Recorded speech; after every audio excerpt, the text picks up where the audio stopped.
10 రోజులు వచ్చిన వాళ్ళ చేతులు ఎత్తండి. చాలా తక్కువ మందే ఉన్నారు కదా.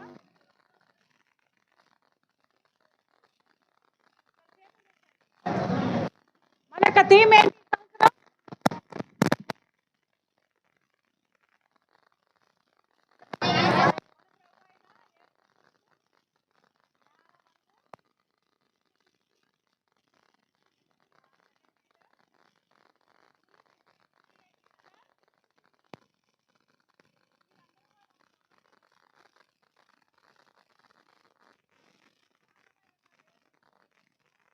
తెలుసుకోవాలని దేవుడు మీకు ఈ సంవత్సరం కూడా వీబీఎస్ని అనుగ్రహిస్తూ వచ్చాడనమాట.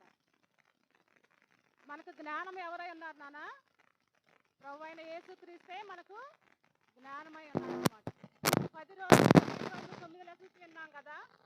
దేని గురించి మనం నేర్చుకున్నాం? వాక్యము.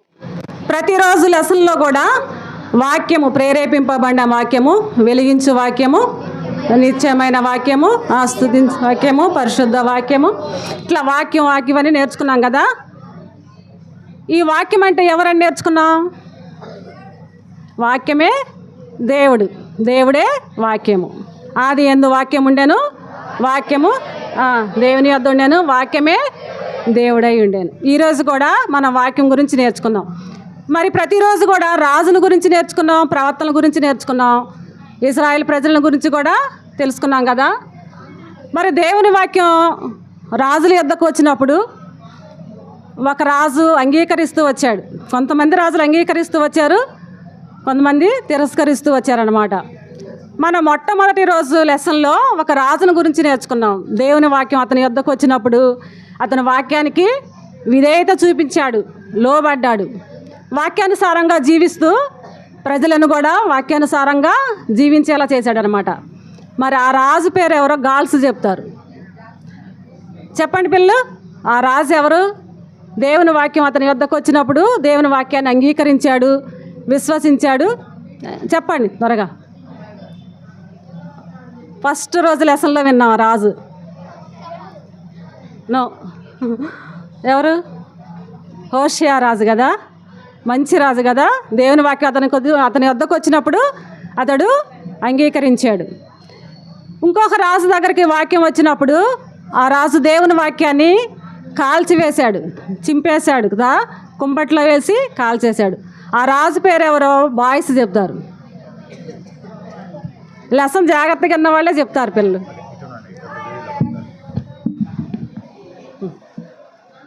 చెప్పండి త్వరగా చెప్పండి. ఆ రాజు పేరేంటి? యెహోయాకీం రాజు. దేవుని వాక్యం అతని యొద్దకు వచ్చినప్పుడు అతను ఏం చేశాడు? కాల్చి చింపేశాడు అన్నమాట. దేవుడు తన ఉగ్రతను అతని మీదకి పంపిస్తూ వచ్చాడు. అతడు చెరపట్టబడి చనిపోయినట్లుగా చూస్తున్నాం. మరి ఈరోజు వాక్యం మన యొద్దకు వచ్చింది. ఎంతమంది వాక్యాన్ని అంగీకరిస్తున్నారు? దేవుని వాక్యము నశింప చేయాలని, ఈ దేవుని వాక్యాన్ని నాశనం చేయాలని సాతాను ఎంతగా ప్రయత్నించినప్పటికీ సాతాను యొక్క ప్రయత్నాలన్నీ కూడా విఫలమైపోయినాయి అన్నమాట. దేవుడు సాతాను యొక్క తలంపులన్నింటినీ నాశనం చేస్తూ వచ్చాడు, తన వాక్యాన్ని హెచ్చిస్తూ వచ్చాడు. ప్రభువా, నీ వాక్యము ఆకాశమందు నిత్యము నిలకడగా ఉన్నదని చాలామంది నిరూపిస్తూ వచ్చారు కూడా. మన దేవుని వాక్యము ఎన్నడూ నశించినటువంటిది. ఆకాశము గతించిన, భూమి గతించిన దేవుని వాక్యము నశించదన్నమాట. ఈరోజు మన లెసన్ పేరు ఏంటంటే అధికారం ఇచ్చు వాక్యము. బోర్డు మీద చూడండి, అధికారం ఇచ్చు వాక్యము. అధికారం ఇచ్చు వాక్యం అంటే మనం సాక్ష్యం చెప్పడానికి మనకు అధికారం ఎవరిస్తారంట? దేవునే అధికారం ఇస్తాడు. దేవుని వాక్యమే మనకి అధికారాన్ని, శక్తిని ఇస్తుంది అన్నమాట. అయితే నిన్న 9వ రోజు లెసన్లో మనం కొన్ని భాగాలు నేర్చుకున్నాము. దేవుడు మనకి 3 ఆశ్చర్య కార్యాలు చేశాడు. ఆ 3 ఆశ్చర్య కార్యాల గురించి ఎవరైనా చెప్తారా? నిన్నటి 9వ రోజు లెసన్లో మీకు గుర్తుందో లేదో అడుగుతున్నాను పిల్లలు. ఏంటది? 3 ఆశ్చర్య కార్యములు దేవుడు మన కొరకు చేశాడు. ఏంటవి? ఈ భూమిని మనకు నివాస స్థలముగా ఉండటానికి దేవుడు మనకు అనుగ్రహిస్తూ వచ్చాడు. రెండవది, యేసుక్రీస్తు ప్రభువునే మన కొరకు ఈ లోకానికి పంపిస్తూ వచ్చాడు అనమాట. మన కొరకు యేసు ప్రభు వారు చనిపోయారు. మూడవది ఏంటంటే మన కొరకు చనిపోయి సమాధి చేయబడి తిరిగి మూడవ దినాన తిరిగి ఈ 3 ఆశ్చర్యకార్యాలు దేవుడు మన కొరకు చేశాడు అనమాట. దేవుడు చెప్పిన వాగ్దానాల్లో ఒక్కటి మాత్రమే ఇంకా నెరవేరవలసి ఉన్నది అనమాట. ప్రవక్తల ద్వారా పలికిన అన్ని వాగ్దానాలు నెరవేరినాయి, ఇంకొక్కటే ఒకటి నెరవేరాలి. అదేంటో చెప్తారా? దేవుని రాకడ అదొక్కటే నెరవేరాలన్నమాట. అయితే మనం ఈరోజు లెసన్లోకి వెళ్దాం. అధికారం ఇచ్చు వాక్యము అంటే ఏంటి? మనం రక్షించబడిన తర్వాత, దేవుని విశ్వసించిన తర్వాత, దేవునికి సాక్షిగా జీవించాలంటే, మనం ఇతరులకు వాక్యం చెప్పాలంటే ఆ అధికారం మనకు వాక్యమే ఇస్తుంది, దేవుడే ఇస్తాడని ఈరోజు వాక్యం ద్వారా మనం తెలుసుకుందాం. మన కంటత వాక్యం ఏంటంటే ఈరోజు రోమా 1:16 సువార్త విషయమై నేను సిగ్గుపడివాడను కాను, ఏలయనగా నమ్ము ప్రతి వానికి రక్షణ కలుగునట్లు దేవుని శక్తి అయి ఉన్నది. ఈ మాట ఎవరు పలుకుతున్నారంటే అపోస్తలుడైన పౌలు సెలవిస్తూ ఉన్నాడు అనమాట. అయితే దేవుని వాక్యంలో నుండి మనం ఈరోజు యెషయా గ్రంథం 6వ అధ్యాయం మితీయొద్దులే 2వ దినవృత్తాంతం 26వ అధ్యాయంలో ఒక రాజును ఒక ప్రవర్తన గురించి నేర్చుకుందాం పిల్లలు. యూదా దేశాన్ని ఉజ్జియా రాజు పరిపాలిస్తూ ఉన్నాడు అనమాట. అయితే ఆ కాలంలో యెషయా ప్రవక్త ఉన్నాడు. బైబిల్లో యెషయా గ్రంథం ఎంతమందికి తెలుసు? బైబిల్లో ఎక్కడుంది అది? పాత నిబంధనలో ఉందా, క్రొత్త నిబంధనలో ఉందా? పాత నిబంధనలో ఉంది కదా. మనకి బైబిల్ మొత్తం కూడా ఎన్ని పుస్తకాలు ఉన్నాయి? 66 పుస్తకాలు ఉన్నాయి. కానీ యెషయా గ్రంథంలో ఎన్ని అధ్యాయాలు ఉన్నాయో తెలుసా మీకు? గర్ల్స్ చెప్తున్నారు, వెరీ గుడ్. 66 అధ్యాయాలు ఉన్నాయి అన్నమాట. దాన్ని మినీ బైబిల్ అని కూడా అంటారు. ఈ యెషయా గ్రంథాన్ని ఎవరు రాశారో తెలుసా? చెప్తారు ఏమన్నా? యెషయా ప్రవక్త రాశాడు అన్నమాట. ఇతను ఒక గొప్ప ప్రవక్త, పెద్ద ప్రవక్త. బైబిల్లో పెద్ద ప్రవక్తలు ఉన్నారు, చిన్న ప్రవక్తలు ఉన్నారు. పెద్ద ప్రవక్తలు అంటే ఎత్తుగా లావుగా ఉన్న వాళ్ళు అని కాదు. పెద్ద ప్రవక్తలు అంటే ఎక్కువ కాలము దేవుని వాక్యాన్ని ప్రవచిస్తూ వచ్చారన్నమాట.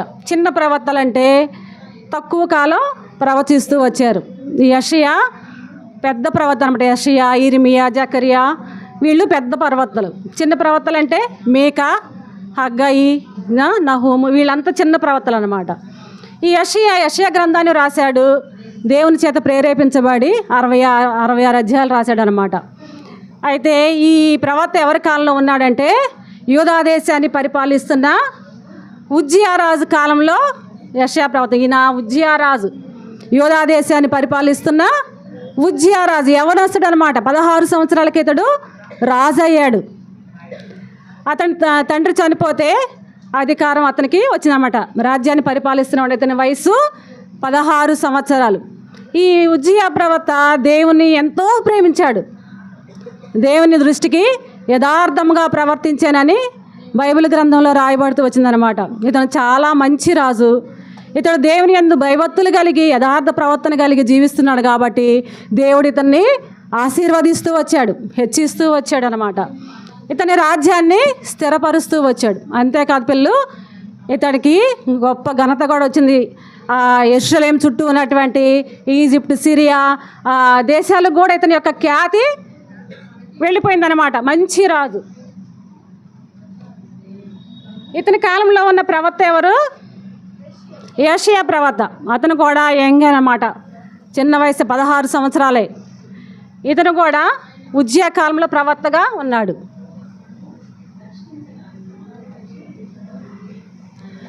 ఈ ఉజ్జియా రాజుకి వ్యవసాయం అంటే చాలా ఇష్టం అన్నమాట. అయితే అతను చాలా విస్తారమైన పశువులను కలిగి ఉన్నాడు, ద్రాక్ష తోటలను కలిగి ఉన్నాడు. ఇవి ద్రాక్షలు అన్నమాట. ద్రాక్ష తోటలను కలిగి ఉన్నాడు. తర్వాత వ్యవసాయ భూములు ఎక్కువగా కలిగి ఉన్నాడు అనమాట. ఇతనికి వ్యవసాయం అంటే చాలా ఎక్కువ కాబట్టి యెరూషలేము పట్టణం అంతా కూడా చాలా సుందరంగా తీర్చిదిద్దుతూ వచ్చాడనమాట. అతని కీర్తి ఘనత అన్ని దేశాలకు కూడా ఇది కిరీటం అంటే ఏంటి? ఘనతకు గుర్తు. అతని కీర్తి ఘనత ఇతర దేశాలకు కూడా వ్యాపిస్తూ వచ్చింది. ఇతడు యెరూషలేమును చాలా సుందరంగా తీర్చిదిద్దిన తర్వాత ప్రజలను చాలా చక్కగా పరిపాలిస్తూ ఉన్నాడు. అతనికి చాలా గొప్ప సైన్యం కూడా ఉంది. ఆ సైన్యానికి కావాల్సినటువంటి డాళ్ళు, కత్తులు, ఈటెలు, వడిసెలలు ఇవన్నీ కూడా, శిరస్త్రాణము ఇవన్నీ కూడా సైన్యానికి కావలసినటువంటి వాటన్నిటిని కూడా సమకూర్చి పెట్టాడు అనమాట. ఇతని రాజ్యం చాలా సంతోషముగా కొనసాగుతూ ఉందన్నమాట. ప్రజలకంటే రాజుకి ఇష్టం, రాజుకి ప్రజలంటే చాలా ఇష్టం. యెషయా ప్రవక్తకు కూడా రాజు అంటే కూడా చాలా ఇష్టం అనమాట, ఎందుకంటే మంచి రాజు అని. అయితే కొంతకాలం అయిపోయిన తర్వాత మరి దేవుడు అతన్ని చాలా హెచ్చించాడు కదా, ఆశీర్వదించాడు కదా. ఆశీర్వదించినప్పుడు ఆ రాజు ఎలా ఉండాలి పిల్లలు? ఇంకా ఎక్కువగా దేవుని యందు భయం కలిగి ఉండాలి కదా. భయం కలిగి ఉండాలి, దేవుని ఎక్కువగా ఇంకా స్తుతిస్తూ ఉండాలి. ప్రభువా, నువ్వు నన్ను ఎంతగా హెచ్చించావయ్యా, నన్ను అంతగా ఆశీర్వదించావు అని అతను స్తుతించాల్సింది పోయి ఇక్కడ ఏం జరిగిందంటే అతడు మనస్సున గర్వించి చెడిపోయినని బైబిల్ గ్రంథంలో రాయబడుతూ వచ్చిందనమాట. చూడండి, దేవుడు మనల్ని ఆశీర్వదించిన తర్వాత, హెచ్చించిన తర్వాత మనము దేవునికి ఇంకా కృతజ్ఞత కలిగి మనం జీవించాలి. అయితే ఈ ఉజ్జియా రాజు ఏం చేశాడు పిల్లలు? మనస్సున గర్వించి చెడిపోయాడు అనమాట. ఒక రోజు ఏం జరిగిందంటే దేవుని ఆలయంలోనికి ప్రవేశించాడు. దేవుని ఆలయంలోనికి ప్రవేశించి ధూపపీఠంపై ధూపం వేయటానికి ఆలయంలోనికి వెళ్తాడనమాట.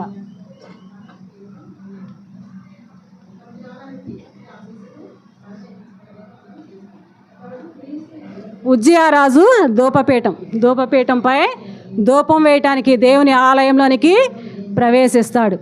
పాత నిబంధన కాలంలో ఆరాధన క్రమం ఎలా ఉండేదంటే పిల్లలు, దేవుని మందిరంలోనికి 3 భాగాలుగా ఉండేది కదా. ఆవరణము, పరిశుద్ధ స్థలము, అతి పరిశుద్ధ స్థలము. ఒక్క యాజకులు తప్ప దేవుని మందిరంలోనికి ఎవ్వరు కూడా వెళ్ళకూడదు. ఈ రాజు ఏం చేశాడంటే మనసును గర్వించి దేవుని ఆలయంలోనికి ప్రవేశిస్తాడనమాట. ప్రవేశించి ధూపం వేయటానికి వెళ్ళినప్పుడు అక్కడ ప్రధాన యాజకుడు ఉన్నాడు. ఇంకా కొంతమంది 80 మంది యాజకులు కూడా ఉన్నారు. మొత్తం 81 మంది యాజకులు అక్కడ ఉన్నారు. అది చూస్తూ ఉన్నారు. రాజా నీవు ఈ విధంగా మందిరానికి వెళ్ళకూడదయ్యా, ఇది దేవుని ఆజ్ఞ. యాజకులు తప్ప దేవుని మందిరంలోనికి ఎవ్వరు కూడా వెళ్ళకూడదు. ఈ ఆజ్ఞ నీకు కూడా తెలుసు కదా రాజా, వెళ్ళకూడదంటే అతను ఏమంటున్నాడంటే, నేను నా ఇష్టం వచ్చినట్లుగా దేవుణ్ణి ఆరాధిస్తాను, నేను రాజుని అని వారు యాజకులు చెప్తున్నప్పుడు కూడా యాజకుల మాట పెడచెవిని పెడతా వచ్చాడు. వినలేదు. వినకుండా గర్వంతో ఆలయాలను ప్రవేశించి ధూపపీఠంపై ధూపం వేయటానికి అతడు వెళ్ళాడు అన్నమాట. వెళ్ళినప్పుడు ఆ యాజకులు చూస్తూనే ఉన్నారు, అలా చూస్తూనే ఉన్నారు.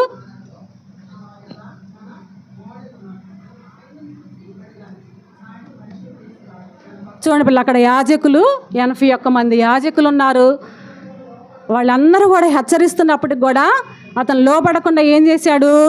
దేవుని ఆలయంలోనికి, మందిరంలోనికి ప్రవేశించి యాజకులు తప్ప ఇంకెవ్వరూ వేయకున్నటువంటి ఆ ధూపాన్ని అతడు వేయడానికి లోపల ప్రవేశించాడు. వెళ్ళి ఎప్పుడైతే ధూపాన్ని వేస్తూ ఉన్నాడో అతనికి కుష్టు వచ్చేసింది అనమాట నొసటి మీద.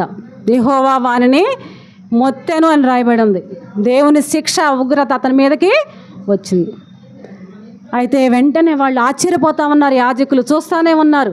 అయ్యో, యెహోవా దేవుడు ఉజ్జియా రాజుని మొత్తాడు, అతనికి కుష్టు వచ్చేసింది అని చెప్పి అనుకుంటా ఉన్నారు. రాజు కూడా మనసులో అనుకుంటాడు, అమ్మో యెహోవా నన్ను శిక్షించాడు, యెహోవా నన్ను మొత్తాడు అని చెప్పి భయంతో బయటకు వెళ్ళడానికి ప్రయత్నించాడు. యాజకులు కూడా అతన్ని గట్టిగా పట్టుకొని అతన్ని లాక్కొని బయటికి వెళ్ళిపోయారనమాట.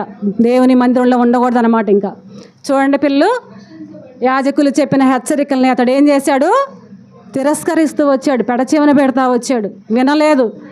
వినకుండా గర్వంతో ఏం చేశాడు? లోపలికి ప్రవేశించి దేవుని ఉగ్రతకి, శిక్షకు పాత్రుడైనమాట. ఇక్కడ దేవుని ఆజ్ఞకి ఏం చూపించాడు? అవిధేయత చూపించాడు. అవిధేయత అనేది పాపము. ఆజ్ఞాతిక్రమమే పాపము. పాపము వలన వచ్చే జీతము మరణం అని దేవుని వాక్యంలో రాయబడుతూ వచ్చింది. అతనికి నొసట కుష్టి పుట్టింది, ఇక బయటికి వెళ్ళిపోయాడు. ఇప్పుడు ప్రజలను పరిపాలించే అర్హత ఉంటుందా అతనికి? తన కుటుంబంతో సంతోషంగా జీవించే ఆ ధన్యతను పోగొట్టుకున్నాడు. నెక్స్ట్ ఆ ప్రజలను కూడా పరిపాలించే అర్హతను కూడా అతడు కోల్పోతూ వచ్చాడు అన్నమాట.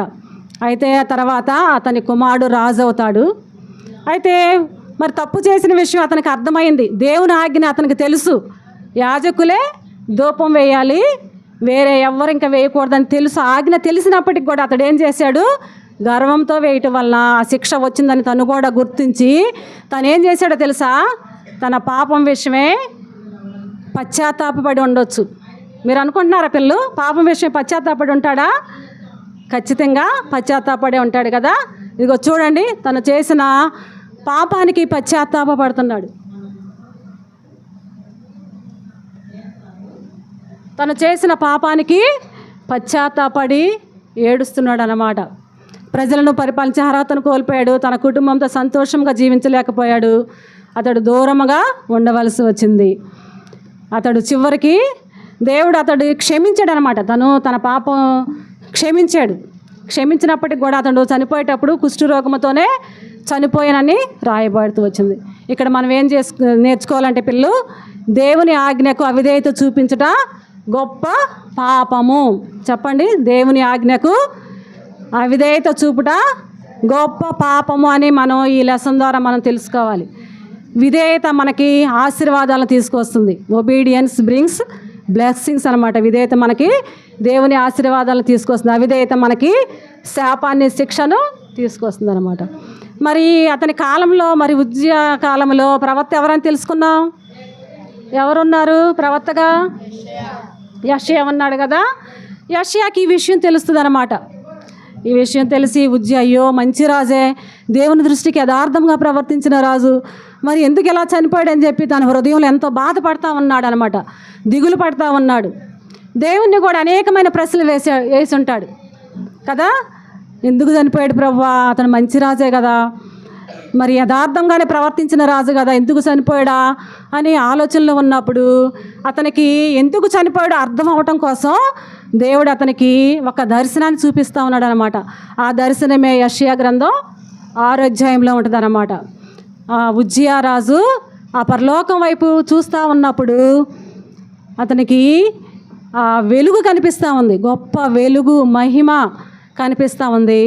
ఆ వెలుగులో, మహిమలో ప్రభు అయిన యేసుక్రీస్తు వారు సింహాసనాసనుడై ఉండట అతడు కళ్ళారా చూస్తూ ఉన్నాడు అనమాట. చూస్తారా మీరు కూడా? యేసు ప్రభు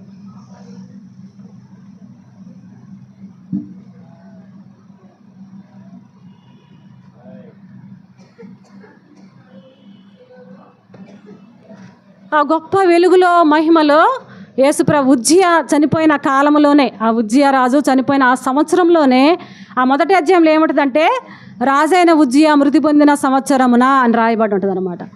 ఆ ఉజ్జియా రాజు చనిపోయిన ఆ సంవత్సరంలోనే యెషయా ప్రవక్తకి దేవుడు దర్శనాన్ని చూపిస్తూ ఉన్నాడు. ఆ పరలోక రాజ్యాన్ని చూస్తున్నాడు, ఆ పరిశుద్ధతను చూస్తున్నాడు. దేవదూతలంట ఆ దేవుని యొక్క సింహాసనం మీద దేవుడు ఆసీనుడై ఉన్నప్పుడు అతని చొక్కా అంగి అంట దేవాలయాన్ని అంతటి కప్పేసింది అనమాట. దేవాలయాన్ని కప్పేసింది. ఆ సింహాసనానికి పైగా దేవదూతలు, శరాపులు, బైబిల్లో శరాపులు అంటే ఏమన్నా? శరాపులు అంటే దేవదూతలు. ఆ దేవదూతలు సింహాసనానికి పైన ఉన్నారనమాట.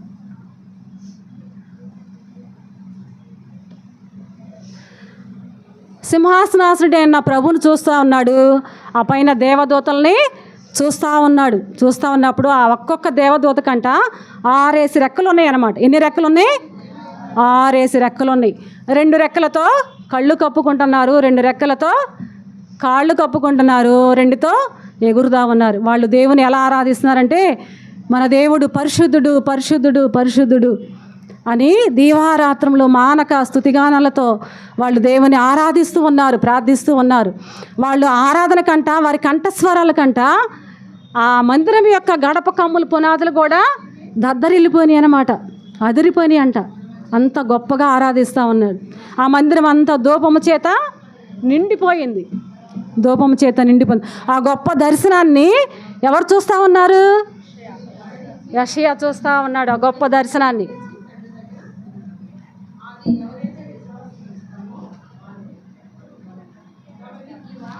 ఆ గొప్ప దర్శనాన్ని యెషయా చూస్తూ ఉన్నాడు. దేవుని యొక్క పరిశుద్ధతను చూస్తూ ఉన్నప్పుడు తను తాను చూసుకుంటా ఉన్నాడు. అమ్మో, దేవుడు ఇంత గొప్ప పరిశుద్ధుడా, అతి పరిశుద్ధుడు, ఆయన గొప్ప పరిశుద్ధుడు, దేవునికి సమస్తము సాధ్యమే అని తను మనసులో అనుకుంటా ఉన్నాడు. దేవుని పరిశుద్ధతను చూసినప్పుడు తనలో ఉన్న పాపాలు గుర్తొస్తా ఉన్నాయి అన్నమాట. తను ఎంత అపరిశుద్ధంగా ఉన్నాడో తనకు గుర్తుకొస్తా ఉన్నాడు, మోకరించాడు. కింద మోకరించి ఆ ప్రభువుని చూస్తూ ఉన్నప్పుడు సిగ్గుతో తల వంచుకున్నాడంట. అయ్యో నేనెంత దౌర్భాగ్యుడను, నేను అపవిత్రుడను, దేవుడు ఇంత గొప్ప పరిశుద్ధుడా అని ఆశ్చర్యపోతూ ఉన్నాడు. ఆ గొప్ప వెలుగును చూసినప్పుడు తాను ఏమనుకున్నాడంటే, నేను పాపిని, గొప్ప పాపిని, దేవుడు ఒక్కడే పరిశుద్ధుడు, ఇంకెవ్వరు కూడా పరిశుద్ధులు లేరు. తనలో ఉన్న పాపాలు గుర్తొస్తా ఉన్నాయి దేవుని చూసినప్పుడు సైన్యంలోకి అధిపతి యెహోవా పరిశుద్ధుడు పరిశుద్ధుడు పరిశుద్ధుడు అనే దూతలు కూడా పాడుతూ ఉన్నారన్నమాట. అయ్యో నేను నశించితిని అని తను ఒప్పుకుంటా ఉన్నాడు అనమాట. నేను పాపిని ప్రభువా అని తను ఒప్పుకుంటా ఉన్నాడు. ఆ దేవుని పరిశుద్ధతలో తన పాపాలన్నీ కూడా కనిపిస్తూ ఉన్నాయి అన్నమాట. ఆ దినాన అతనికి అర్థమవుతూ ఉంది. ఏమనంటే యెషయా ఎందుకు చనిపోయాడో అర్థమైంది. అర్థమైంది ఎట్లా అంటే, తను దేవుని ఆజ్ఞకు అవిధేయత చూపించాడు కాబట్టే ఉజ్జియా రాజు చనిపోయాడు అని ఆ దర్శనం చూసినప్పుడు అతనికి అనిపించింది అనమాట. రెండవది, ఆ దర్శనంలో తనకి ఏమనిపించిందంటే, దేవుడు ఒక్కడే పరిశుద్ధుడు, నేను పాపిని అని తను పాపినని గుర్తిస్తూ వచ్చాడు అనమాట. చూసారా పిల్లలు, ఏదో ఒక రోజున దేవుడు రక్షకునిగా ఈ లోకానికి వస్తాడు, నా పాపాలకు ప్రాయశ్చిత్తం చేస్తాడు, నా కొరకు చనిపోతాడు అని ఆ రోజు ఆ దర్శనం చూస్తున్నప్పుడు యెషయా గుర్తిస్తూ వచ్చాడు అనమాట. చూడండి పిల్లలు, మనమందరం కూడా పాపులమే, ఏ భేదం లేదు, అందరూ పాపం చేసి దేవుడు అనుగ్రహించు మహిమను పొందలేకపోతున్నారు. మనలో ఎవ్వరు కూడా పరిశుద్ధులం కాదనమాట. ఆల్రెడీ యెషయా ప్రవక్తగా ఉన్నాడు కదా, ప్రవక్త అయినా అతడు దేవుని సేవ చేస్తున్నాడు కదా, అయినప్పటికీ తను పాపినని గుర్తిస్తూ వస్తున్నాడు. అంటే తనలో దేవునికి ఇంకా అయిష్టమైనవి, దేవుని ప్రవక్తగా ఉన్నప్పటికీ, దేవుణ్ణి మనం హృదయంలో చేర్చుకున్నప్పటికీ కూడా మనలో ఇంకా పాపాలు ఉంటూనే ఉంటాయి. తను ఏమనుకుంటున్నాడంటే, యోధా ప్రజలు మాత్రమే పాపులు, యోధా ప్రజలు మాత్రమే విగ్రహారాధికులు, యోధా ప్రజలే దేవుని ఆజ్ఞకు అవిధేయత చూపిస్తూ వచ్చారు అని అనుకున్నాడు. అది తప్పు కదా. తనలో కూడా పాపం ఉందని తను అనుకోవట్లా, నేను పరిశుద్ధుడనే అనుకుంటున్నాడు. కానీ అది దేవుడు తనకు చూపిస్తూ ఉన్నాడు. ఇజ్రాయేల్ ప్రజల్ని పాపులు అంటున్నాడు, ఇజ్రాయేల్ ప్రజలే విగ్రహారాధికులు అంటున్నాడు. నేను చాలా మంచివాడిని అని తనలో తాను అనుకున్నాడు అనమాట. అది చూపించట కొరకు దేవుడు దర్శనాన్ని చూపిస్తూ ఉన్నాడు. ఆ దర్శనం చూపించినప్పుడు తను ఒప్పుకుంటూ వచ్చాడు, అయ్యా నా తలంపుల్లో పాపాలు ఉన్నాయి, నా ఊహల్లో పాపం ఉంది, నా ప్రవర్తనలో కూడా పాపం ఉంది. నేను ఇంతవరకు ఇజ్రాయెల్ ప్రజలే, యోధా ప్రజలే పాపులని అనుకుంటూ వచ్చి మాట్లాడద్దు పిల్లలు, యోధా ప్రజలే పాపులని అనుకుంటూ వచ్చాను, కానీ నాలో పాపం ఉన్నది ప్రభువా, నీకు ఇష్టమైనవి నాలో ఉన్నాయి అని చెప్పి అది చూస్తూ దేవుని సింహాసనం వైపు చూస్తూ తన పాపాలని ఒప్పుకుంటూ వస్తున్నాడు అనమాట. చూడండి పిల్లలు, ఇక్కడ యెషయా ఏమంటాడంటే, అయ్యో నేను అపవిత్రుడను, అపవిత్రమైన పెదాలు కలిగిన వాడను, అపవిత్రమైన జనుల మధ్య నేను నివసిస్తున్నాను, నేను నశించితిని, సైన్యంలోకి అధిపతి యెహోవాను నేను కనులారా చూస్తున్నాను అంటున్నాడు. చూడండి పిల్లలు, తన హృదయంలో ఉన్నదే మన మనసు మాట్లాడుతుందన్నమాట. మత్తయి సువార్త 18 అధ్యాయంలో ఉంటుంది కదా, హృదయంలో ఉన్నదే బయటికి, అంటే తన హృదయంలో పాపం ఉన్నది కాబట్టే తను ఒప్పుకుంటూ వస్తున్నాడు. అయ్యా నేను పాపిని, అపవిత్రమైన పెదాలు కలిగిన వాడని, అపవిత్రమైన జనుల మధ్య నేను నివసించుచున్నాను అని దేవుని సన్నిధిలో తన పాపాన్ని ఒప్పుకుంటూ వస్తున్నాడు అన్నమాట. చూడండి పిల్లలు, ఇక్కడ యెషయా ప్రవక్త ఆ దర్శనాన్ని చూస్తూ ఉన్నాడు, సింహాసనాసనుడైన యేసు ప్రభుని చూస్తూ ఉన్నాడు. కానీ మనం చూసామా యేసు ప్రభుని? మనం యేసు ప్రభుని, ఆసీనుడైన యేసు ప్రభుని చూడలేదు, దూతల్ని చూడలేదు, దూతల యొక్క పాటలు మనం వినలేదు కదా. యెషయా చూస్తూ ఉన్నాడు. కానీ బైబిల్ గ్రంథం ఏమని సెలవిస్తుంది? మనము పాపులమని దేవుని వాక్యం సెలవిస్తూ ఉందన్నమాట. నీతిమంతుడు లేడు, ఒక్కడును లేడు. ఈ వాక్యము దైవావేశం వల్ల రాయబడిందనమాట. ఈ వాక్యము మరి దైవావేశం వల్ల రాయబడిన ఈ వాక్యాన్ని అనేక మంది విని తమ జీవితాలని మార్చుకుంటూ వచ్చారు, తమ పాపాలని ఒప్పుకుంటూ వచ్చారన్నమాట. దేవుని వాక్యం సెలవిస్తూ ఉంది కదా, అందరం పాపులమే, మనం అందరం కూడా పాపులమే. పిల్లలు మీరు అనుకుంటా మేము పిల్లలం కదా, మేమేం పాపాలు చేస్తున్నాం అనుకుంటారు కదా. చిన్నపిల్లలు ఏం ఆడతారు, అబద్ధాలు ఆడుతూ ఉంటారు. ఇంకా చెప్పండి మీ నోటితో, దొంగతనాలు, చిన్న చిన్న దొంగతనం చేస్తూ ఉంటాం. ఇంకా అసూయ ఉంటుంది, కోపం ఉంటుంది. ఇంకా దేవునికి అయిష్టమైనవి అబద్ధాలు ఆడుతూ ఉంటాం కదా, సినిమా పాటలు పాడుతూ ఉంటాం. మనము కూడా అపవిత్రులమే, అపవిత్రమైన పెదవులు కలిగిన వారం, అపవిత్రమైన జనుల మధ్య మనం నివసిస్తూ ఉన్నాం అన్నమాట. కనుక మనం కూడా యెషయా వలె మన పాపాలని మనం ఒప్పుకోవాలి. ఒప్పుకుంటే ఏంటి? ఒప్పుకుంటే ఏంటి పిల్లలు? నువ్వు చేసిన తప్పుని, పలానా రోజు నేను చేశాను ప్రభువా, అట్టా దొంగతనం చేశాను, అబద్ధం ఆడాను, నన్ను క్షమించు ప్రభువా అని దేవుని సన్నిధిలో మనం ఒప్పుకోవాలన్నమాట. అప్పుడు యెషయా ఒప్పుకున్నప్పుడు, తన పాపాన్ని ఒప్పుకున్నప్పుడు ఏం జరిగిందో తెలుసా? ఆ దేవదూతల్లో పైన, సింహాసనానికి పైన దేవదూతలు ఉన్నారు కదా, ఆ దేవదూతల్లో ఒకళ్ళంట కిందికి దిగి వచ్చారనమాట. కిందికి దిగి వచ్చి ఆ ధూపపీఠంపై ఉన్నటువంటి ధూపార్తి నిప్పుని, కారుతో నిండిన నిప్పుని తీసుకొని వచ్చి యెషయా పెదాలకి తగిలిస్తూ వచ్చాడనమాట. యెషయా పెదాలకి ఆ నిప్పును తగిలించినప్పుడు ఆ దూత ఏమంటుందంటే, నీ పాపములకు ప్రాయశ్చిత్తమైనది, నీ దోషమంతా తొలగిపోయింది. చూడండి పిల్లలు, నిప్పు అంటిస్తేనే పాపం పోయిద్దా? దూత ఆ నిప్పుని యెషయా పెదాలని కాల్చటానికి అంటించలేదు, కానీ తన పాపాన్ని పోగొట్టడానికే వచ్చాడనమాట. చూడండి పిల్లలు, ఇప్పుడు మన పాపాలు పోవాలంటే మనం ఏం చేయాలి? మన పెదాలకు నిప్పు అంటించాలా? కాదు కదా. మనం ఏం చేయాలి? ఒప్పుకోవాలి. ప్రభువా, దేవా, నేను పాపిని, నన్ను క్షమించు ప్రభువా, నీకు అయిష్టమైనవి నాలో ఉన్నాయి, నన్ను క్షమించు, నన్ను పవిత్రపరచని యేసు ప్రభు రక్తాన్ని మనం కోరుకోవాలి. ప్రభువా, నీ రక్తంతో నన్ను శుద్ధి చేయి, నీ రక్తంతో నన్ను పరిశుద్ధపరచు అని ప్రభు సన్నిధిలో మనం వేడుకోవాలన్నమాట. యెషయా వలె అతడు వేడుకున్నప్పుడు తను ఏం గ్రహిస్తూ వచ్చాడంటే, ఏదో ఒక రోజు యేసు ప్రభు వారు ఈ లోకానికి వస్తాడని గ్రహించాడు కదా. మాట్లాడదు. తన పాపముల కొరకు యేసు ప్రభు వారు అనేక శ్రమలు అనుభవించి తన కొరకు చనిపోతాడని కూడా గుర్తిస్తూ వచ్చాడనమాట. తన పాపం ఏంటో తనకు తెలిసి వస్తూ వచ్చింది. ఉజ్జియా రాజు ఎందుకు చనిపోయాడో కూడా తనకి అర్థమవుతూ వచ్చింది.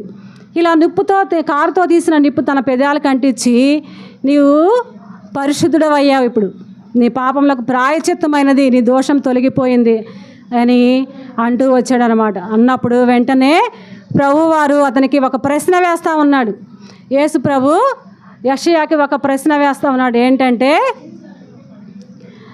నా నిమిత్తము ఎవరు పోవును, నేను ఎవరిని పంపుదును అని యెషయాకి ఒక ప్రశ్న వేస్తూ ఉన్నాడు దేవుడు. ఎందుకు ఈ ప్రశ్న వేస్తూ ఉన్నాడు? ఎందుకంటే యోధా ప్రజలు దుష్టులుగా ఉన్నారు, అవిధేయులుగా ఉన్నారు. వారికి వెళ్ళి దేవుని వాక్యాన్ని ప్రకటించాలనేది దేవుని యొక్క ఉద్దేశం అన్నమాట. దేవుడు యెషయా పట్ల ఒక గొప్ప ఉద్దేశాన్ని కలిగి ఉన్నాడు.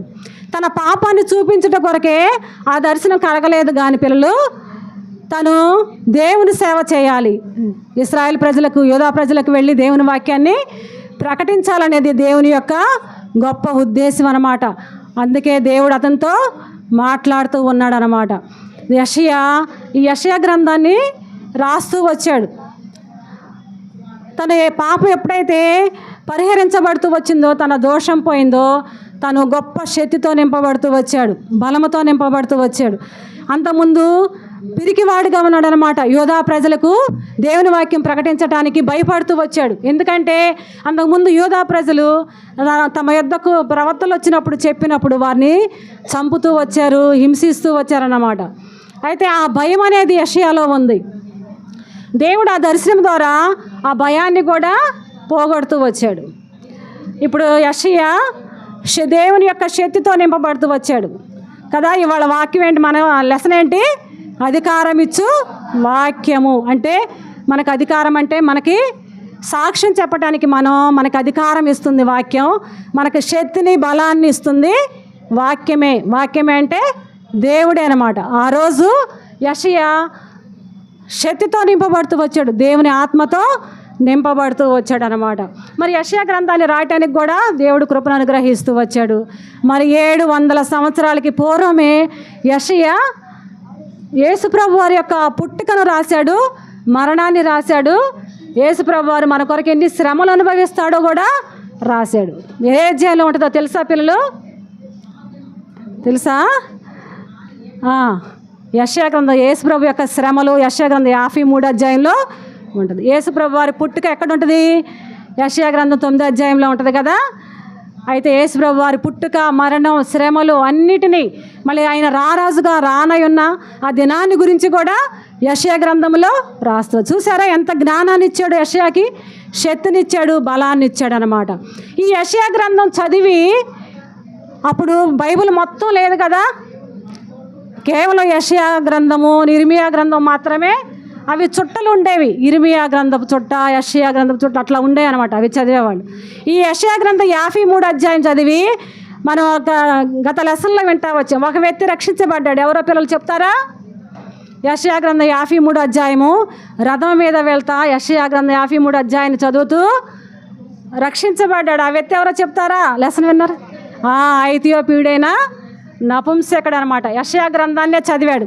ఆ దినాల్లో మరి బైబిల్ మొత్తం లేదు. ఓన్లీ యెషయా గ్రంథం, ఇర్మియా గ్రంథం ఇవే ఉండేవన్నమాట. ఆ యెషయా గ్రంథాన్ని చదివి చాలామంది, అనేక మంది తమ జీవితాల్ని మార్చుకుంటూ వచ్చారు. తమ పాపాలని ఒప్పుకుంటూ వచ్చారు. దేవుని సన్నిధిలో ఒప్పుకొని దేవుని మార్గంలోనికి వచ్చారనమాట. పరిశుద్ధముగా జీవిస్తూ యేసుప్రభుని తమ సొంత రక్షకునిగా అంగీకరిస్తూ వచ్చాడు. ఇప్పుడు యెషయా శక్తితో నింపబడ్డాడు కదా, బలముతో నింపబడ్డాడు. ఇంకా తను వెళ్ళి దేవుని యొక్క ఉద్దేశం ఏంటి? యూదా ప్రజలకి వాక్యము ప్రకటించాలి. చూడండి, దేవుడు యెషయా పట్ల ఒక గొప్ప ఉద్దేశాన్ని కలిగి ఉంటూ వచ్చాడు. యెషయా పట్లే కాదు, ఇక్కడున్న మీ అందరి పట్ల కూడా, మనందరి పట్ల కూడా దేవుడు ఒక ఉద్దేశాన్ని కలిగి ఉంటూ వచ్చాడు. ఆ ఉద్దేశం నెరవేరాలంటే మనం ఏం చేయాలి? దేవుని వాక్యానికి లోబడాలి. దేవుని వాక్యానికి లోబడాలి, విధేయత చూపించాలి, మన పాపాలని ఒప్పుకోవాలి, విడిచిపెట్టాలి. యేసుప్రభు నా కొరకు చనిపోయాడు, సమాధి చేయబడ్డాడు, తిరిగి 3వ దినాన తిరిగి లేచాడని మనం హృదయమందు ఏం చేయాలి? విశ్వసించాలన్నమాట. అప్పుడే దేవుని ఉద్దేశాలు మన పట్ల నెరవేరుతూ ఉంటాయి. దేవుడు యెషయాను శక్తితో, బలంతో నింపినట్లుగానే మనకు కూడా శక్తిని, బలాన్ని, జ్ఞానాన్ని అన్నీ కూడా మనకి అనుగ్రహిస్తూ వస్తాడు. ఇట్లా యెషయా పరిశుద్ధుడయ్యాక, శక్తి పొందుకున్న తర్వాత దేవుని యొక్క ఉద్దేశం ఏంటి? యూదా ప్రజలకి వాక్యాన్ని ప్రకటించటం అన్నమాట. ఇప్పుడు ఏమంటున్నాడంటే దేవుడు యెషయాని, నేను ఎవరిని పంపుదును, నా నిమిత్తము ఎవరి పోవును అన్నప్పుడు యెషయా వెంటనే సమాధానం చెప్తా వచ్చాడు. అసలు తనేమి కూడా ఆలోచించుకోలే. ఇంకా ఆలోచించుకోకుండా వెంటనే ఏమని సమాధానం ఇచ్చుంటాడు చెప్పండి పిల్లలు? చిత్తం ప్రభువా, నేనున్నాను, నన్ను పంపుము అంటా వచ్చాడు. ఏమన్నాడు పిల్లలు చెప్పండి? చిత్తం ప్రభువా, నేనున్నాను, నన్ను పంపుము. ఇదే ప్రశ్న ఈరోజు దేవుడు మన అందరినీ కూడా అడుగుతూ ఉన్నాడు. ఏమని అడుగుతున్నాడు? నా నిమిత్తము ఎవరు పోవును, నేను ఎవరిని పంపుదును అంటున్నాడు. మరి మీ సమాధానం ఏమై ఉండాలి పిల్లలు? మీ సమాధానం యెషయా వలె మన సమాధానం ఉండాలన్నమాట. యేసుప్రభుని ఈ 9 దినాలు దేవుని వాక్యం, ఈ 9 దినాలు దేవుని వాక్యం విన్నారు కదా. 10వ రోజు దేవుని వాక్యం విన్నారు. మరి దేవుని వాక్యం మీ హృదయాలను కదిలించిందా? దేవుడు మనతో మాట్లాడుతూ ఉన్నాడు కదా. దేవుడు మనతో మాట్లాడుతూ ఉన్నప్పుడు మన హృదయాలు కదిలించబడాలి. హోషేయ రాజు వలె దేవుని వాక్యాన్ని మనం అంగీకరించాలి, విధేయత చూపించాలి, వాక్యానుసారముగా జీవించాలి. మన పాపాలు తెలిసి తెలియక చేసిన పాపాలన్నింటినీ ఎవరి సన్నిధిలో ఒప్పుకోవాలి? దేవుని సన్నిధిలో ఒప్పుకోవాలన్నమాట. చూడండి పిల్లలు, యేసు ప్రభు మన కొరకు తన ప్రాణాన్ని కలువరి శిలువలో అర్పిస్తూ వచ్చాడనమాట. దేవుడు మన కొరకు, ఎవరి కొరకు వచ్చాడు ఈ లోకానికి? ఎవరి కొరకు వచ్చాడు? మనందరి కొరకే కదా. నశించిన దానిని వెదకి రక్షించుటకు క్రీస్తు యేసు లోకంలోనికి వచ్చానని రాయబడుతూ వచ్చింది. మరి మనందరి కొరకే దేవుడు ఈ లోకానికి దిగి వచ్చాడనమాట. మనందరి కొరకు తన ప్రాణాన్ని బలిగా అర్పిస్తూ వచ్చాడనమాట. మరి ప్రభు మన కొరకు తన విలువైన ప్రాణాన్ని మన కొరకు అర్పించినప్పుడు మనం ఏం చేయాలి పిల్లలు? మనం దేవునికి ఏమి ఇవ్వాలి? దేవుడు ఏం అడుగుతున్నాడు? మీ నుండి వెండిని అడగట్లేదు, బంగారాన్ని అడగట్లేదు, ఏమీ కోరట్ల మన నుండి. దేవుడు ఏమడుగుతున్నాడు? నీ హృదయము నాకిమ్ము. పిల్లలారా, ఈ రోజున ఈ దినాన మీరు ప్రభు అయిన యేసుక్రీస్తుకి మీరు సమర్పించుకోవాలి. ప్రభువా, నా జీవితాన్ని నీకు అర్పిస్తున్నాను, నా కాళ్ళు, చేతులు, పెదాలు అన్నీ నీకు సమర్పిస్తున్నాను. బాయ్స్ అలర్ చేస్తున్నారు, వినాలి. మరి కలువరిశిలో దేవుడు మన కొరకు తన ప్రాణాన్ని అర్పించినప్పుడు మన జీవితాన్ని ప్రభువుకు సమర్పించుకుందాం. ప్రభువా, ఇంతవరకు నేను తెలిసి తెలియక చేసిన పాపాలు క్షమించు ప్రభువా అని దేవుని సన్నిధిలో మనం ఒప్పుకుంటూ ఉండాలి, విడిచిపెట్టాలి. ఇంక వెన్నడూ మళ్ళీ విడిచిపెట్టిన పాపం వైపు మనం ఎప్పుడు చూడకూడదు. దేవుని మార్గంలోనికి, ఇంతవరకు లోక మార్గంలో ఉన్నాం, లోకంలో మన ఇష్టానుసారంగా ఉన్నాం కదా పిల్లలు. సినిమాలు చూస్తూ, సినిమా పాటలు పాడుతూ, అబద్ధాలు ఆడుతూ ఉన్న మనం ఏం చేయాలంటే, ప్రభువా నన్ను క్షమించు, వాటన్నిటిని ఈ రోజున నేను విడిచిపెడుతున్నాను, నీ మార్గంలోనికి రావడానికి నాకు సహాయం చేయి. అనేక మంది దేవుని మార్గంలోనికి రావటానికి ఏం కారణం? దేవుని వాక్యమే మార్గం అన్నమాట. దేవుని వాక్యం ద్వారానే అనేకులు దేవుని మార్గంలోనికి రాగలుగుతారు. మరి ఈరోజు మీరు దేవునికి సమర్పించుకోండి. ప్రభువా, నా చేతులు, ఇగో నా చేతులు, కాళ్ళు, పెదాలు, చెవులన్నీ, నా దేహం అంతా ప్రభువా నీకు సమర్పిస్తున్నాను. యెషయా వలె మనం ప్రభువుకు సమర్పించుకోవాలి. మనందరి ఎడలు కూడా దేవుడు ఒక ఉద్దేశాన్ని కలిగి ఉన్నాడు. రక్షించబడిన ప్రతి ఒక్కరం కూడా దేవునికి సాక్షులుగా జీవించాలనేది దేవుని యొక్క ఉద్దేశం. పిల్లలు, ఇటు మార్కు సువార్త 15:16 ఏముంది పిల్లలు? మీరు సర్వలోకములకు వెళ్ళి చెప్పండి, సర్వలోకములకు వెళ్ళి సర్వ సృష్టికి సువార్తను ప్రకటించమన్నాడు దేవుడు. మనం రక్షించబడి దేవుని విశ్వసించి మనం హృదయంలో దేవుని చేర్చుకున్న తర్వాత, మనం రక్షించబడిన తర్వాత మనం ఊరక ఉండకూడదు అన్నమాట. దేవునికి సాక్షులుగా మనము జీవించాలి. అనేక మందికి దేవుని వాక్యాన్ని ప్రకటించాలి. చూడండి, ఈలోకి ఎంతోమంది నశించిపోతూ ఉన్నారు. మనం ఎక్కడికో వేరే వేరే దేశాలు వెళ్ళి దేవుని సేవ చేయని అవసరం లేదు. పిల్లలు, మనం ఉన్న చోటే, మీరున్న చోటే మిషనరీస్గా మిమ్మల్ని మీరు సమర్పించుకోవాలి. ప్రభువా, ఈ రోజు నుండి నేను నీకు సాక్షిగా జీవిస్తాను ప్రభువా. మీ ఫ్రెండ్స్లో చాలామంది నశించిపోయే వాళ్ళు ఉన్నారు, అన్యులు ఉంటారు కదా, విగ్రహారాధికులు ఉంటారు కదా. మరి VBSలో మీరు నేర్చుకున్న పాట, దేవుని వాక్యం వారికి చెప్పాలన్నమాట. కథలు వారికి చెప్పాలి. బెరాకా మందిరంలో సండే స్కూల్ జరుగుతుంది, VBSలు జరుగుతాయి, ప్రతి సంవత్సరం యూత్ మీటింగ్ జరుగుతుంది అని చెప్పి వారిని బెరాకా మందిరానికి మనం తీసుకొని రావాలి. ఈ రోజు నుంచి మీరు దేవునికి సాక్షులుగా, మీరు రక్షించబడాలి. ముందు దేవుని విశ్వసించాలి, మీ పాపాలని దేవుని సన్నిధిలో ఒప్పుకోవాలి. మన ఇంటి ప్రక్కే నశించిపోయే వాళ్ళు ఉన్నారు. ఎక్కడికో దూర దేశం వెళ్ళి మనం సేవ చేయని అవసరం లేదు పిల్లలు. మన చుట్టుపక్కల, మన స్కూల్లో దేవుని వాక్యాన్ని చెప్తా ఉండాలి. వాడిని దేవుని సన్నిధికి తీసుకొని రావాలన్నమాట. చూడండి, మన దేహం అంతా కూడా ప్రభువుకి సమర్పించుకోవాలి. ఈరోజు కంటత వాక్యం ఏంటి పిల్లలు? రోమా 1:16 కదా. సువార్త విషయమే నేను సిగ్గుపడేవాడిని కాను అని అపోస్తలుడైన పౌలు మనం సువార్త చెప్పడానికి, దేవుని వాక్యం ప్రకటించడానికి మనం ఏమాత్రం కూడా సిగ్గుపడకూడదు అన్నమాట. మరి ఎంతమంది ఈరోజు దేవునికి సాక్షులుగా జీవిస్తామని ఎంతమంది తీర్మానం చేసుకున్నారు? చేతులు ఎత్తండి పిల్లలు. దేవునికి సాక్షులుగా ఉంటారా మీరంతా? మరి సండే స్కూల్లో మీరు నేర్చుకున్న కథలు, వాక్యము మీ ఫ్రెండ్స్కి చెప్తారా? నోటితో చెప్పాలి, చెప్తారా? వారిని బెరాకా మందిరానికి ఆహ్వానిస్తారా? మీ ఫ్రెండ్స్కి, మీ ఇంటి ప్రక్క వాళ్ళకి చెప్పాలన్నమాట. సరే, మాకునిద్దాం, ప్రార్థన చేసుకుందాం పిల్లలు.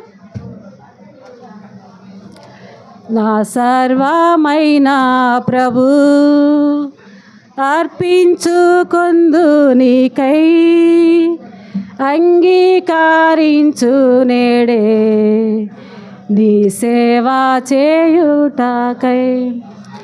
ఆత్మ ప్రాణ దేహము తలంపులు క్రియలు, ఆత్మ ప్రాణ దేహము మాట్లాడదు, తలంపులు క్రియలు అన్నీయు నీ కోరకే గైకొనుము ఓ యేసువా. అర్పించగోరితి నీ కోరకే నీకే మహిమా ఘనత. నా సర్వమైన ప్రభు అర్పించుకొందు నీకై అంగీకరించు నేడే నీ సేవా చేయుటకై. దేవుడు మనకి ఆజ్ఞ ఇచ్చాడు కదా, సర్వలోకానికి వెళ్ళి సువార్తను ప్రకటించు. అదే సమయంలో దేవుడు మనకు వాగ్దానం ఇచ్చాడు. ఏంటంటే అది పిల్లలు, సదాకాలము మత్తయి సువార్త 28:20 ఉంటుంది, యుగ సమాప్తి వరకు నేను మీకు తోడై ఉంటాను. మనం దేవుని వాక్యం ప్రకటించే విషయంలో సిగ్గుపడకూడదు, భయపడకూడదు. సరేనా? మోకరించండి, కళ్ళు మూసుకోండి. అంకుల్ మీ కొరకు ప్రార్థన చేస్తారు. చేతులు జోడించండి, కళ్ళు మూసుకోండి పిల్లలు.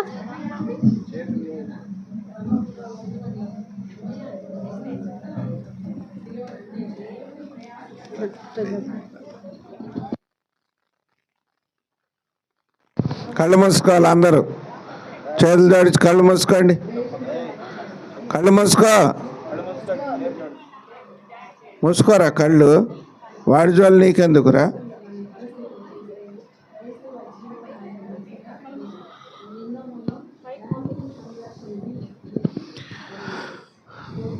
తీర్మానం చేసుకోండి. యేసయ్య నా కాళ్ళు చేతులు నీకే ఇస్తా, నా పెదవులు నీకు ఇస్తా, నిన్ను అంగీకరిస్తా, నా హృదయంలోకి రా, నన్ను నీ బిడ్డగా అంగీకరించు ప్రభువా.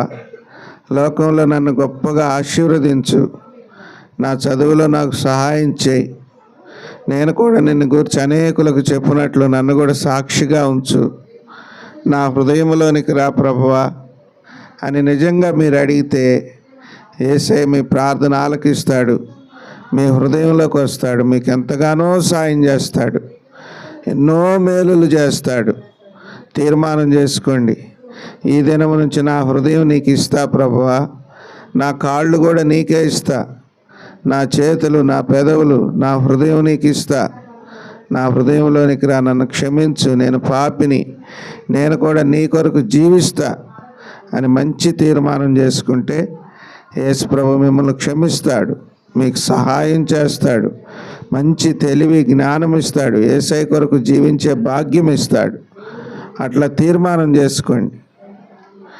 అట్లా తీర్మానం చేసుకుంటున్నాను, యేసయ్య నాకు కావాలి, నా హృదయంలోనికి రావాలి, నా కాళ్ళు నా చేతులు నా హృదయం యేసయ్యకి ఇస్తా అనేవాళ్ళు ఎవరైనా ఉంటే మీ చెయ్యెత్తి, నిజంగా అబద్ధం కాదు, మీ చెయ్యెత్తి చూపించండి, ప్రార్థన చేస్తాం. నిజమైన తీర్మానం చేసుకునేవాళ్ళు ఎవరైనా ఉంటే కళ్ళు మూసుకోవాలా, కళ్ళు మూసుకో.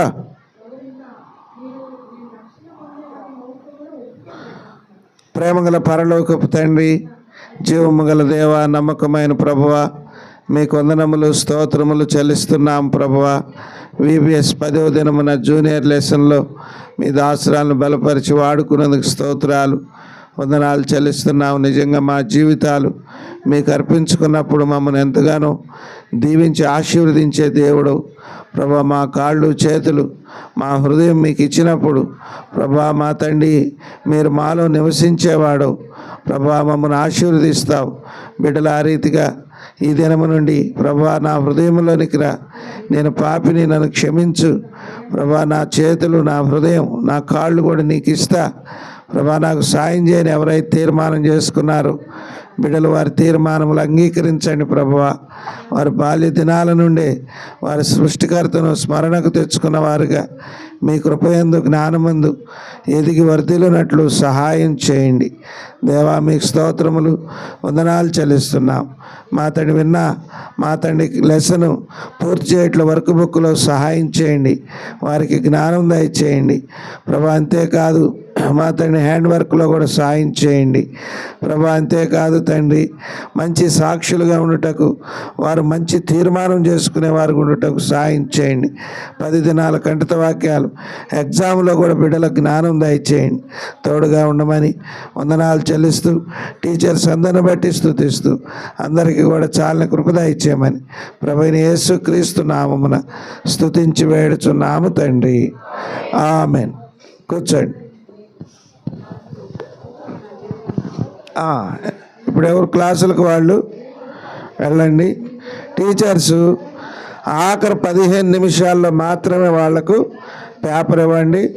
15 నిమిషాలు అవగానే తీసుకొని క్లోజ్ చేయాలి. Exam paper